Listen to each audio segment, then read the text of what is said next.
Hello and welcome everybody to a new episode of What's New in Prisma. I'm Nicholas Berg and I am here with my colleague Daniel. Daniel, how are you doing today? Really well. I mean, I'm glad that you've joined us back again. But yeah, it's good to be here. Yeah, I took a little bit of a longer break over the summer. I went on a sabbatical. I left my laptop closed for the majority of that time. So I also didn't really follow actually what was going on at Prisma in that time. I didn't open Slack even once. I really resisted the temptation. I can't just say quite the same for Twitter. So I did check Twitter every once in a while, but it was very occasionally. And after just scrolling through a bit, I was like, what am I doing here? I don't need this right now. And got off Twitter again. But overall, I had a great time. And I'm also excited to be back, I have to say. Yeah, I mean, we're glad to have you back. I think we've had a lot of stuff happen over the last couple of months. And, now that you're back with us, I'm sure that you'll be doing some very cool demos today. Yeah. Today we have two things prepared, actually. So first, we are going to walk through a little bit what actually has happened in the past couple of months, in the last 3 months that I haven't been here. And we'll do that by means of checking out the What's New in Prisma blog post that folks can find on the Prisma blog that just gives a summary that we publish at the end of each quarter, actually, to kind of summarize what we have been up to in case people haven't followed our releases or the videos and the content that we've put up. So these blog posts are a really good way to catch up. And I guess that a lot of people have been maybe on vacation over the summer, maybe they haven't been quite as active in kind of the developer community, which would be very understandable. And so this episode hopefully also gives them a whole lot to see in terms of what they have might have missed. And personally, I have to say I was incredibly impressed coming back to work and just spending the first 1-2 days at work scrolling through old Slack conversations from the last 3 months and just all the stuff that has happened. Super exciting. So that's one thing that we're going to talk about, just an overview of what has happened over the summer. And then the second thing, of course, as we usually do, is we'll look at the current release that has happened on Tuesday, where we released 2 new features for the MongoDB preview that people can currently use as well. So, unless you have anything else, Daniel, I would suggest that I start sharing my screen and we'll take a look together at the Prisma blog and the latest blog post that Mahmoud has published there.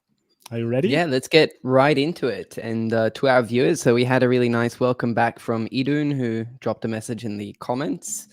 Right. And yeah, as always, we love when you are interacting with us. So we check out the comments. And if you're viewing, drop us a line, tell us where you're joining from, and tell us if you have any questions related to Prisma. We might be able to get to that at the end. Yeah, for sure. I mean, we have the Q&A today. Very likely we'll have a bit of time for that. So again, this is the time for you to ask questions that you always wanted to know about Prisma, the product, the company, the people that are working there, whatever is of interest to you. Daniel, can you see my screen? Yeah. Should I drop it into the stream? Yes. Okay. I guess. Yeah. You could. Yeah. You could see it. People watching couldn't see it yet. All right. This is the Prisma blog, and this is the quarterly blog post that we're putting out. So this is the summary of the third quarter. I can't believe it's almost we're almost done already with 21. But I guess that's how it is, and time just flies. 3 more months in this year. So let's see what we have done over the summer. This is just a long overview list that we put in the beginning so that if there are specific things that are of interest to you, then you can just click and go right ahead to the specific items. But what I'll do today is I'll just scroll through from the top, and then Daniel and I are going to casually chat a little bit about the different things that have happened. So let's start with the first section, the releases and new features. And here is one of the biggest ones. MongoDB is now in preview. This has been a great relief for me to see because, like Daniel, as you also know, the question, when is MongoDB ready, has been one of the most frequently asked questions, I think, since we initially released Prisma. And this is such a great relief to now be able to answer that it is actually already in preview. People can go and try it out. So I think you have been quite involved with the launch back then. You also appeared on some kind of MongoDB resources. Is there anything that you, or like from your perspective, how did this launch go? Like how was it perceived by the community? Anything special that you can point out here? Yeah, I mean, a couple of things. I think first thing is sort of, I think we've gotten to the point now that since we released Prisma to general availability, Prisma client last year in 2020, I think we've seen what like it means to create a powerful abstraction, because, you know, databases is, you can go so deep into many of the technical details. And when you're an application developer, in many situations, you know, you want a lot of those details abstracted to you, abstracted for you. And, you know, you want to be able to sort of dive into control those specific things whenever necessary. And so adding MongoDB, which follows a very different paradigm to relational databases, means that, you know, we had to sort of come up with good abstractions in many ways to accommodate for both relational and non-relational databases. And I think that one of the things that has already been established is that, you know, the Prisma Client API is a really powerful API to sort of, you know, for developers to sort of interact with data in familiar and natural ways without having a lot of the, you know, mapping problems that you have, or, you know, how do you represent relations and so on. So we've learned, I think, a lot from relational databases, and now it's sort of introducing MongoDB was another challenge, because it was a test for how good the abstraction is when you're now working with a non-relational database like Mongo. And so I think we're now sort of at this point where we're really catching up. And as we'll talk about in this release, you know, we're now going to, we're going to show what introspection with MongoDB looks like. But I think overall, we've been really listening to a lot of the feedback. And so far, the feedback has been very, very positive when it comes to MongoDB. I think for me, still the main sort of feature that I think will be the big leap forward, and also for a lot of the MongoDB Prisma users, is embedded docs. But we can talk about that. Yeah, exactly. We'll talk and we'll pick this topic up, relations and embedded documents in MongoDB, as I'm going to show the demo for introspection in MongoDB later. But yeah, thanks for this overview. Then we were able to make SQL Server and the Azure SQL connector ready for GA. So it's now production ready. And I believe that we also have some kind of collaboration with Microsoft coming up there. Is there anything specifically that you can already mention here, or should we save this as a surprise and people should be following our Twitter to learn more? Yeah, sure. So we had David Amari, who's a program manager at in the Azure SQL group at Microsoft, and he gave a talk at the Prisma meetup. I can drop a link to his talk. And essentially in his talk, he talks about, you know, deploying basically using a Prisma app with Azure SQL and Azure static apps. So something similar to what Versal gives you with static page hosting and so on. And yeah, there will be more coming soon. So just stay tuned for that. But yeah, I think it's just great to have Azure SQL on the map too with all the other databases. Yeah, we're constantly broadening the support for different kinds of databases in Prisma, and that's just really nice to see. That we just enable this for new groups of developers, right? Because as a developer, maybe you work at a certain company, you don't always have the flexibility to choose the database that you want to work with. So enabling Prisma and making it compatible with more database types and more like brands of databases, I think is super valuable for a lot of developers. This one, the data proxy, was actually one that I was personally probably the most excited about of everything that has happened, because it really solves a big problem that developers typically have when they're working with databases. And in fact, Daniel, you gave a talk about this that we released, I think, last week on YouTube as well. I'm just dropping the link here in the chat right now. So the data proxy is an infrastructure component that is going to sit between your database and your application server. And this is particularly useful for when you have your application logic running in serverless functions, because usually serverless functions, or like the way how they're implemented, for example, in AWS Lambda, and what the kind of idea behind them is that they are stateless. Now, if you've worked in a traditional node server, though, where you have opened a connection to the database, you might be familiar with the idea that a database connection is actually something stateful that has to be maintained by your server. So this is just a like fundamental mismatch of kind of like philosophies, how serverless works with traditional databases. There hasn't been a proper solution to this, like unless you wanted to go and go through the hassle and set up tools like PG Bouncer if you were using Postgres.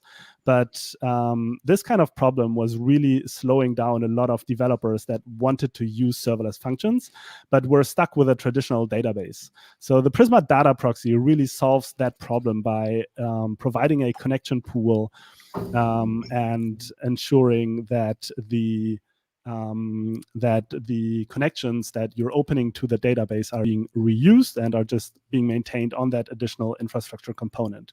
And if I recall correctly from the video that you recorded, Daniel, I think the second major benefit also was that the bundle size of the npm packages that you upload to your serverless functions when you deploy them also notably shrinks when you're using the data proxy, because you don't have to bundle the query engine anymore in your npm libraries, but instead the query engine will be deployed on the Prisma data proxy, and that's where it's going to do its work.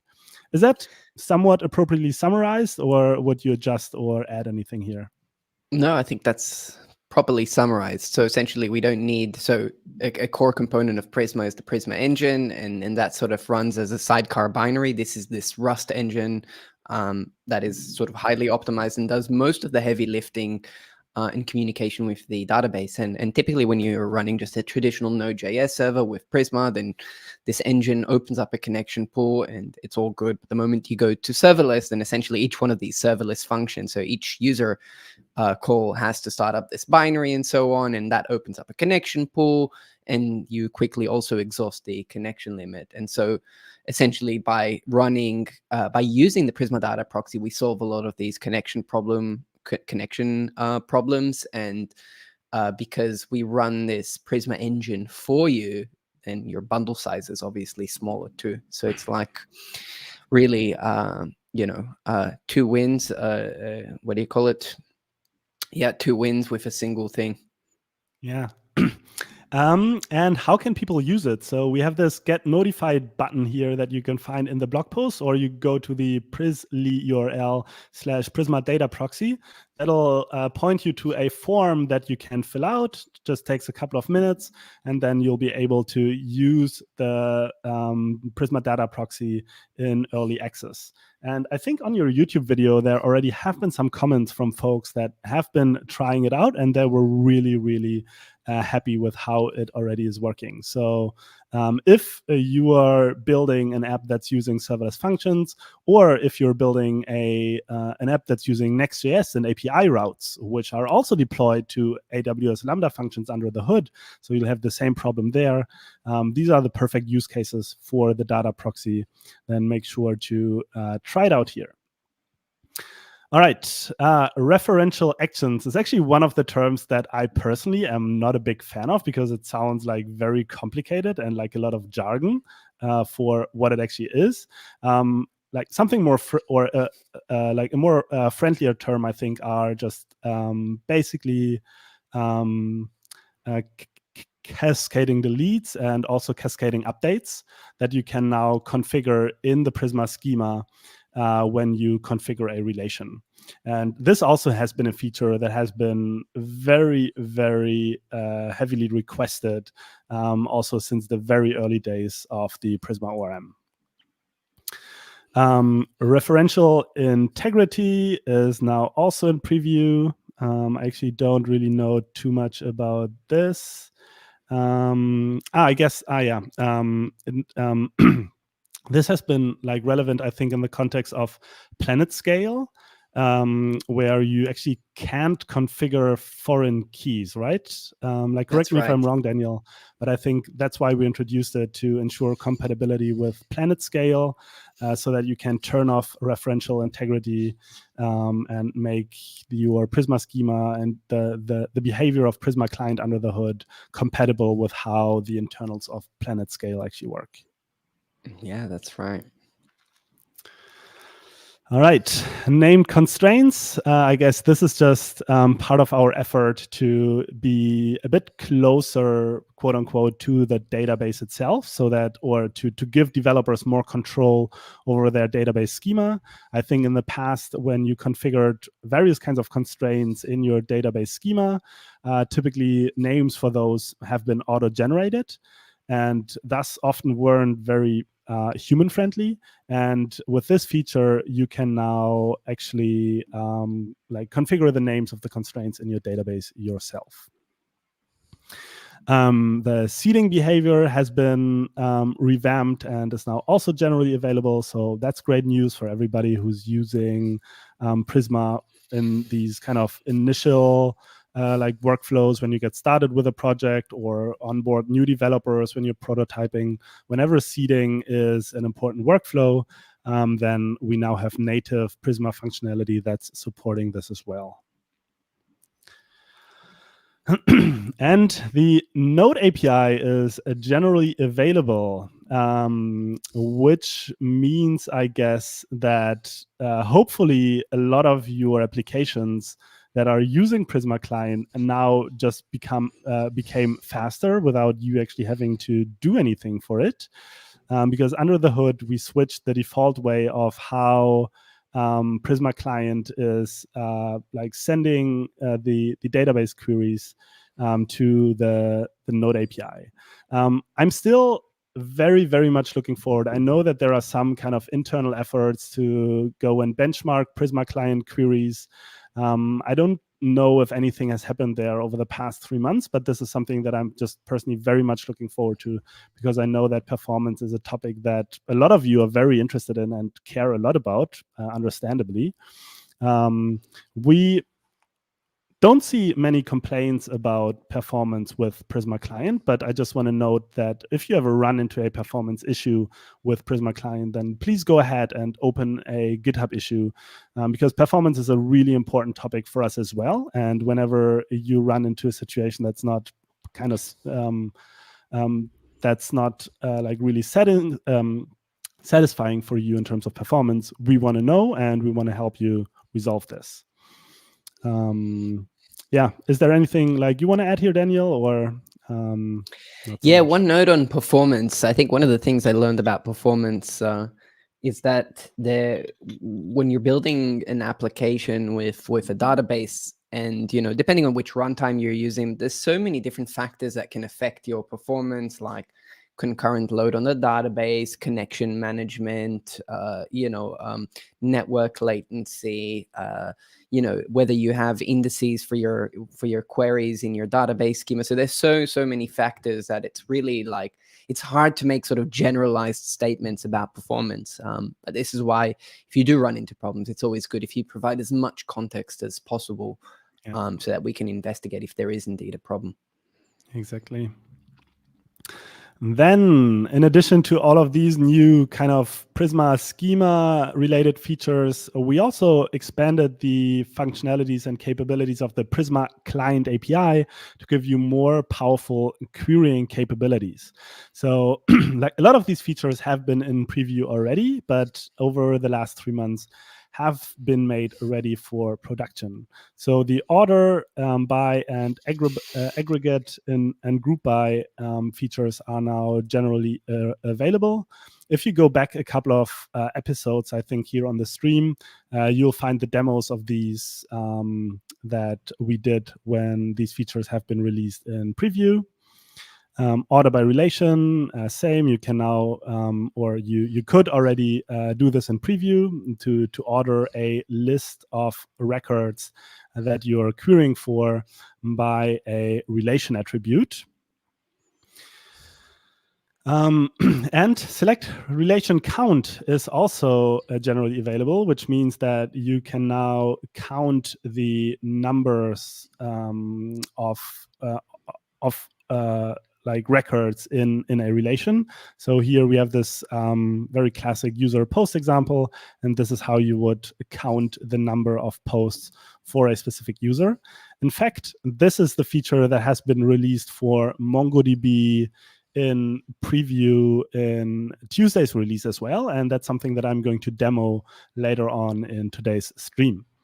And just to show, if you're wondering what the result structure of this looks like, it's that the count is just included in the JSON object that you get returned from the query.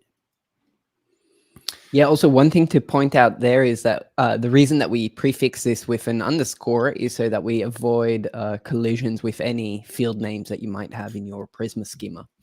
Yeah, exactly. If you name a field count, then like this would conflict. So this is why a couple of special kind of fields exist that, or like parameters exist in the Prisma client API that are prefixed with the underscore.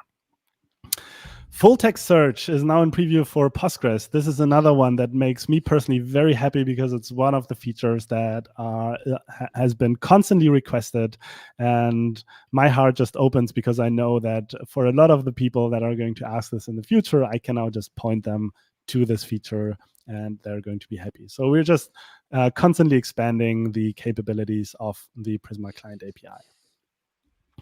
Same for the interactive transactions, which are now in preview. And this is actually something that I was also like kind of surprised about, that this is already done after 3 months, because when I left, this was like really not on the closer roadmap yet, it feels like. In fact, my last tweet before my sabbatical was a tweet to a GitHub issue where Matt, one of our product managers for Prisma Client, he posted the first kind of API design proposal for what interactive transactions could look like in the Prisma Client API. So coming back and actually seeing this in preview was very nice and also a little bit of a surprise, but I'll take it. I'm not mad about it.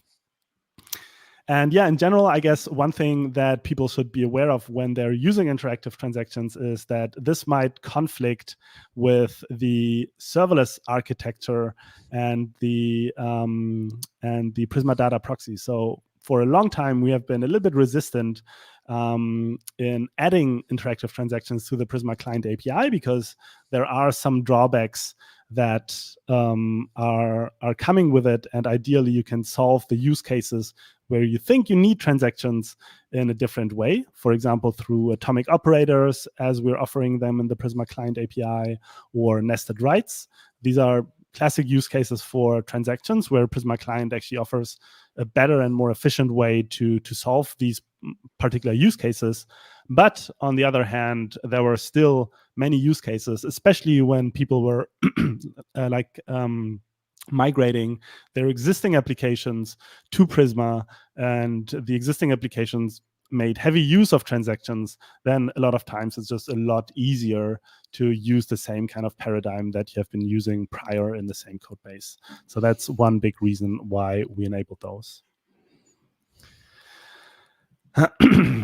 All right, I think that was the most important thing about, or the most important things about new features. And then, of course, a lot has happened in the community as well. And Daniel, you probably know a lot more than I know about all of these, because I guess you have actually been involved with most of these meetups. It was actually super nice scrolling through all the recent conversations on Slack through everything that I saw on the blog and on YouTube, and see your face basically popping up everywhere.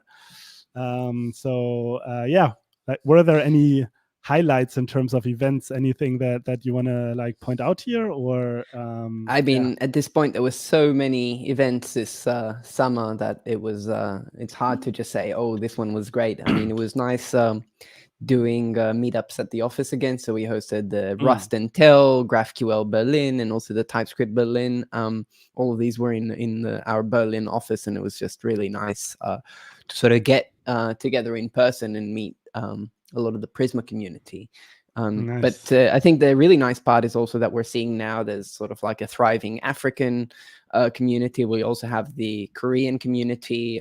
So shout out to Dubu Labs. They've been doing some great work. And one of the Prisma ambassadors, Hyo, he's also really promoting a lot of Prisma related stuff in the Korea developer community. Wow. Quick question, actually. So I guess we're back to in-person meetups at our office. The talks, like, were they recorded? Yep. Were we like working together with like a recording agency again for these, or like how did we do this? Yeah. So well, of course, we record them. I believe the Rust and Tell was also live streamed. I can't recall if the GraphQL one was live streamed or it was uploaded after. I think it may have even been both. We're really like figuring out our way through, these hybrid events that we want to make also available if you're not in Berlin. Yeah. So I guess if the entire pandemic had a good thing, I think this is like one outcome of it, that now there is a lot more of a bigger focus on also making these local meetups that traditionally just happened at some office and were really only available for people that lived in that particular city, to also make them available online, right? Because now it's such a common place to have to stream these developer events online, that we're now also doing this, even though we're returning to in-person events. So this is great to see. Videos, live streams, and more. Yeah, I guess this is where people will see your face a lot. We hosted Prisma chats with Prisma users, talked about different use cases. Also, good reminder that we're offering like captions for technical videos. We're sponsoring them for your videos for free. So if you personally are somehow involved in creating technical content, technical video content, then reach out to us and we'll help you get those captions for your videos. A bunch of new articles have been released, mostly on the data guide and on the Prisma blog. Then Daniel, you have been speaking at GraphQL Conf, I think just 1 or 2 weeks ago, fairly recently. What was the topic of your talk, actually? So it was building type-safe GraphQL APIs. And what we looked at sort of the kind of type safety that you get with Prisma, kind of type safety that you get with Nexus, and the developer experience that it gives you, and then sort of how Nexus and Prisma sort of work together. Also using this new plugin that we've released, I believe, earlier this year called Nexus Prisma, which is essentially just a generator that allows you to generate these types so that you don't have to redefine your Prisma types in your Nexus schema. All right. Yeah. And then you've been on the MongoDB Live and the MongoDB podcast. I haven't listened to those yet, but this is definitely on my list to check out as well. And people can, of course, find all of the links in the blog post itself. I'll actually go and drop a link to the blog post so that it's easier for you all to find it. We have some new Prismates, Alex, Nika, Jakub, and Tassin across different teams. I was actually wondering, I think we have missed Seth on here, right? We hired a new VP of engineering, like Seth Falcon, which I've missed on this list. I think we might have to add him after the fact, or do you know if there was a specific reason maybe why he wasn't included here? I'm not sure. Probably add him in the next quarter's new employees. Okay, fair enough. Yeah, maybe he just missed like submitting his fun fact and the why are you joining Prisma note on time, and that's why he doesn't appear here yet. But we'll see. We'll figure that out.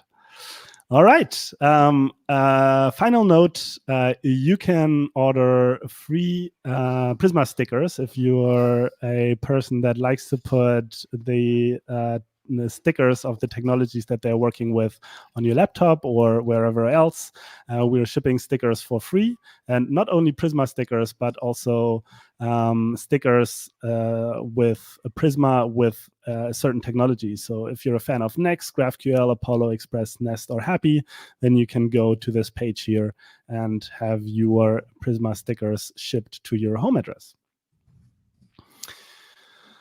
All right. I think that was a good overview on the past 3 months. Thank you for catching me up here, Daniel. And I think with that, we can go into the latest release from Tuesday and into my demo. So as it's good tradition here on What's New in Prisma, I'll very quickly scroll through the release notes to make everybody aware what has been released, and then I'm going to show a demo of these features. So yeah, one big feature is that MongoDB introspection has been released in preview, and people might understandably wonder how MongoDB introspection works, right? Because if you think about a technology like SQL or even GraphQL, which also offers introspection, there the way how introspection works is fairly straightforward, because these technologies, they come with a predefined schema. So when we are running an introspection against a relational SQL database or even against a GraphQL API, we just need to read the schema and we find out the structures of the types in the API and the different operations that are available. Well, with MongoDB, it's actually not that easy, right? Because we don't have this predefined schema. We just have collections that are storing documents, and there is no guarantee whatsoever that all the documents have the same structure. So the way how this actually works is that Prisma will sample the data. So it'll read the existing collections and just take a look at the documents that are included. And based on the included documents, it will derive a schema. There are a few caveats, or at least things to note about this. So, of course, you need to enable the MongoDB preview feature, as you always have to do when you want to use MongoDB with Prisma at the moment. Then the MongoDB instance that you're introspecting, or the database, it can't be empty. So it must have at least one collection with at least one document.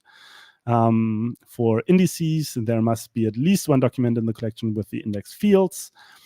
If any fields have conflicting types, the most common type is chosen and the other types are written to a comment above the field in the Prisma schema. This will actually also be part of my demo.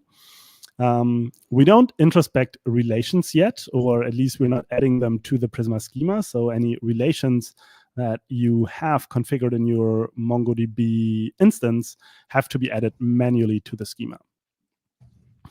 And then the second feature that has been released is that getting the count of a relation in MongoDB is now also possible with the Prisma Client API, as I mentioned very quickly when we were talking about this as I was going through the blog post. All right, I'm going to start my demo now. And for the demo, I have prepared a MongoDB instance that I have right here. Can I actually... a little bit. Is this readable, Daniel? Somewhat? Yeah, I think it is. Also, right. Feel free to drop a line in the comments if it isn't. So what are we looking at? We are looking at a MongoDB database that's called blog. It's using the canonical post and user models that we're using at Prisma to demo any sort of functionality. And both collections at the moment have 4 documents. The equivalent in a relational database would be that we would have 2 tables, post and user, and each of these would have 4 rows or records. So documents are kind of equivalent to rows in a relational database, and collections are somewhat equivalent to tables, if you want to make that analogy. So let's take a very quick look at the data. Posts have IDs. That's just the underscore ID field that any MongoDB object or document always comes with. That's auto-generated. It has titles, content, published fields, views fields, and an author ID that's referencing an author, a user document. So let's take a look at the users. We've got 4 of them, and I'll just explain right now that the first 3 blog posts, they are written by the user Alice, and the last one is written by the user Bob. What I want to show now is first the workflow for introspecting this database to generate the Prisma models in the schema. And then I want to show you how you can send a couple of queries to that same database using the Prisma Client API. So I'm right here in a very bare bones Node.js project where my only dependencies so far are as dev dependencies, the Prisma CLI, TS Node, so I can run my my TypeScript file and TypeScript itself, as well as the Prisma client dependency. So let me run npm install first so that I can start using the Prisma CLI. And yeah, like I don't think I have to hide my MongoDB connection string here. I'm going to delete this instance after the stream, so nobody can do any shenanigans with it. This is how you connect to a MongoDB instance on MongoDB Atlas. Actually, what tripped me up here initially was that I didn't include this plus SRV in the protocol part of the URL, which made my attempt to introspect the database fail. So including it should make it succeed. Of course, the command to run introspection is npx prisma db pull. So let's run this against the database. And we see that something is happening in the schema. But first, let's actually look at the output of the CLI command. So the introspection was successful, but there has been a warning. The following fields had data stored in multiple types. The most common type was chosen. If loading data with a type that does not match the one in the data model, the client will crash. And what it says here is that the published field on post is such a candidate, as well as the views field on post.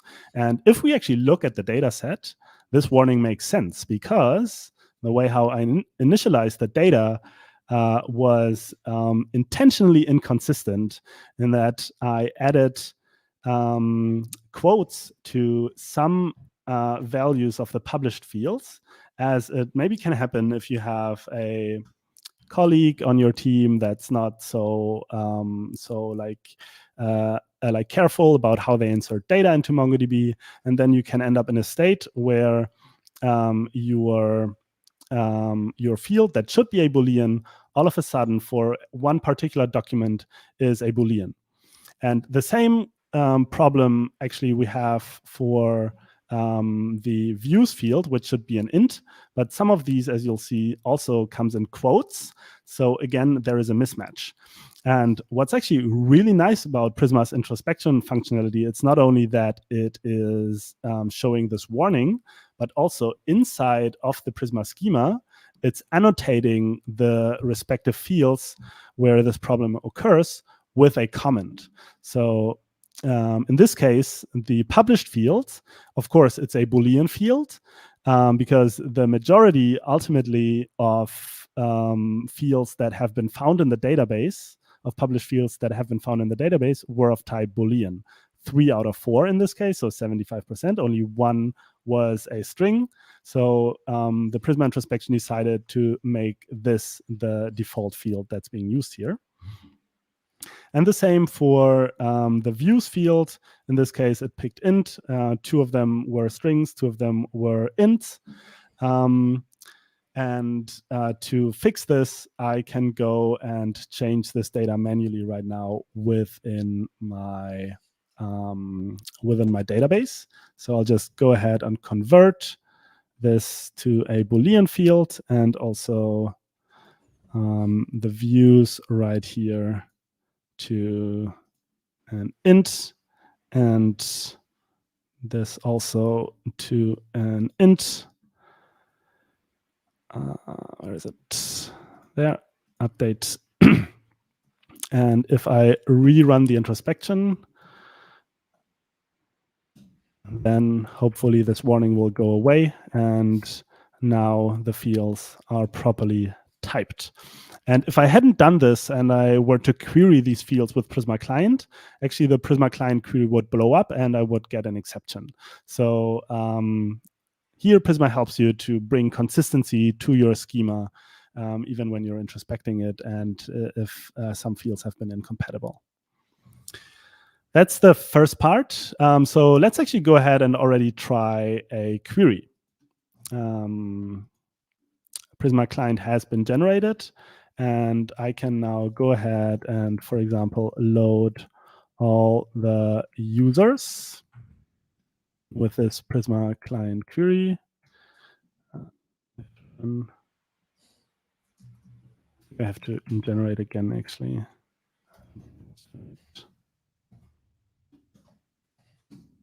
Yeah, there it is, the auto completion. And I'll just fire a find many query. I'll use console dir. It'll allow me later to print out the nested objects when I'm showing it. But for now, I can go ahead and run this, and I expect to have the users be printed to the terminal. Here we go. We see the 4 users that I have currently stored in my database printed to the terminal. The next thing that was quickly mentioned in the release notes was that you have to add relations yourself to the Prisma schema, right? The Prisma introspection, it did detect this author ID field as being of type object ID, but I don't really have any relation features. So if I wanted to retrieve the users with their posts with an include, as I would usually do, it's actually not working because this relation, it doesn't exist in the Prisma schema. So also the respective operations don't get generated in the Prisma client API. So now I have to go in, if I'm using this feature, and add this manually. I'm adding the relation attribute with the author ID. That's referencing the ID field on user. And then on the other side, because every relation in Prisma always needs 2 sides, I'm adding the posts array right here. And if I'm curious, if you use the formatter and you remove the second one, would it automatically fill it for you? Because that's how I remember it. Yes, yeah, it's okay. adding it, and then but it's still just like naming it according to the model in an uppercase, which I don't like. So I'm usually the kind of person that just types it out manually. But to be fair, I'm also very familiar with like how the Prisma workflows are. So yeah, I think the formatter here is always a great help for people to at least get the schema right, even though the naming might be not 100% ideal when it's auto-inserted. I'm regenerating Prisma client, and we already see that this TypeScript error that I had here before went away, because now the generated Prisma client API knows about the relation, so I can just include it here. And if I'm running this, then we can see that the posts are now included as an additional field for each returned user object. So this is the first thing that I wanted to show. And then the select relation count that has been released in this version for MongoDB as well is available. So I just quickly want to demo this. recalling the API of it. Within the include, you can select the count field, and there you can say for which relation you want to include the count. And in this case, we only have one, that's posts.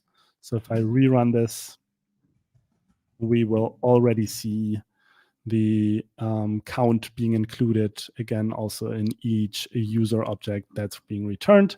The first user, as I mentioned in the beginning, Alice, they have 3 posts. The second one has 1 post, that's Bob, and the last 2 users, they don't have any posts. And Daniel, we talked a little bit about the idea of relations in MongoDB beforehand, and we wanted to provide a kind of word of warning to users that are using MongoDB with Prisma and that are starting to model their data and that are finding themselves in a situation where they're starting really to use the relation attribute quite a bit. And what's important to note here is that using relations in MongoDB like this, where you're referencing the object ID of another model, really is not idiomatic to MongoDB. And this might work if you're operating at a smaller scale. But as soon as your application grows and grows and you're hitting a larger scale with it, then this is just not the way how you should be modeling data in MongoDB in this like normalized way. If you find yourself using the relation attribute a lot in MongoDB, then consider using a relational database instead, because it might be better suited for your use case.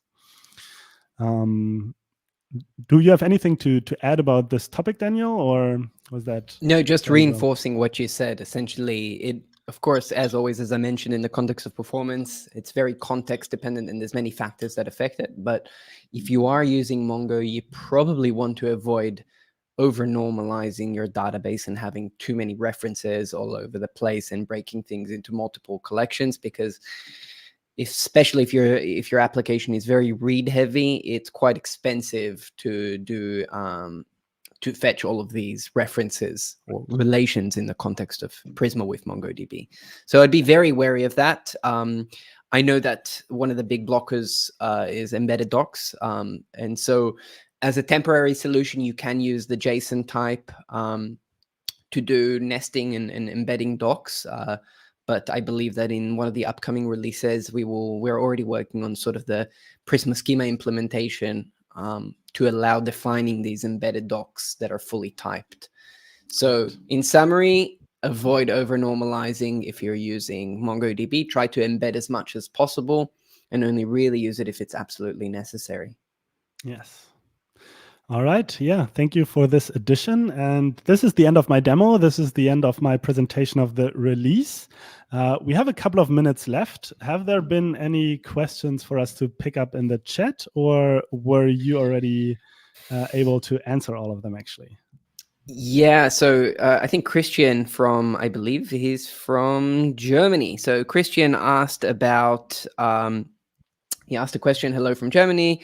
Is a kind of multi-tenancy in the form of table naming in MySQL planned? So I know we've had, at first I wasn't so sure what he meant by multi-tenancy, but he sort of clarified that. And what he meant was basically you have the situation, you have a single database, but your product for whatever product you're building, you have multiple clients essentially, and you want to create some kind of isolation between the data of one client and another. And there's many sort of different approaches to doing multi-tenancy. There's one approach which uses the schema feature on databases like Postgres. I believe MySQL has schemas too. And the idea with a schema is that you have a database, and then within a database, you can have multiple schemas, and each of these schemas can have multiple tables. And you can sort of define also some authorization rules to sort of like enforce that isolation. Currently, Prisma doesn't support multiple schemas, but I believe that this is sort of the recommended approach, or one of the common approaches, at least, for doing multi-tenancy. Currently, we don't support it, but there is an open issue, which I think I dropped the link to. And so I would highly recommend checking that out. And there's also another issue, which is just about multiple databases, basically being able to use Prisma with multiple databases. So there's different approaches, but currently what I would recommend you to do, Christian, is to go check out some of those issues and leave a comment if they seem to be aligned with what you're looking for, or otherwise just open up a new feature request and provide as much context, because I'm sure that there's many other Prisma users who are sort of facing this question of how to implement multi-tenancy. For sure. All right. And then I see that there was another question from Tom about inheritance and polymorphism. This is also one of the questions that gets repeated quite a bit and that we always address basically with the same answer, that at the moment it's not there yet, but this is definitely on our radar because we know that it's important to a lot of folks that want to be maybe a bit more efficient when they're modeling their data, or some have some more kind of elegant mechanisms for it. So there is a GitHub issue that you can follow, and as usual, the call to action for you, if you're interested in that kind of feature, it really, really helps if you're leaving the thumbs up on the issue, if you're adding a comment, maybe describing your use case. Our product and engineering teams, they live and breathe on GitHub. They see everything that you do there. So if you want a feature, then the best way for you to push it forward is to be active on GitHub and push for it there. And that's the best way to help us prioritize. So thank you for these questions. Last question, just posted by Alex. How is the development of the new Nexus plugin going? I actually don't really know. I haven't been following that since I came back. I think the best way is just to check the GitHub repo and follow the development there. Do you have any insight on that, Daniel, as you use it in your talk? Yeah, so I've used it. I've also tried it out in a project. I've had good experiences with it. Sort of the new Nexus Prisma plugin that works essentially as a generator is, in my opinion, it works great. Of course, it doesn't sort of cover all of the sort of functionality that one would expect, because you still have to sort of define your CRUD mutations, and you don't sort of get them out of the box for you. But I'm sort of the kind of person where I like, you know, the tooling to take me to a certain point, and then from there I like to have the control. I don't like too much magic. And so I know that one of the big things was having the automate, like basically auto generating the CRUD resolvers for you. And so right now it does do the relation resolvers. Those are generated for you, so you don't need to define those. And then really you just define whichever queries and mutations you want to do. So in my experience, it works great. I think the last release was 0.34. Let me check. Yeah, which added support for Prisma up to version 3. And so it is being maintained. I think by next episode, we should be able to get a better insight. We need to catch up with Jason to see what are some of the plans there. Yes, and on a side note, I mean, if you're using GraphQL with Prisma and you care about these generated CRUD operations for your GraphQL API, there are quite a few alternatives that you can use that are already there for you to use today. For example, the type GraphQL generator, or the PAL.js generators that even work with schema first. So it's only for Nexus that this is kind of lacking at the moment, but there are other GraphQL libraries that already enable this today.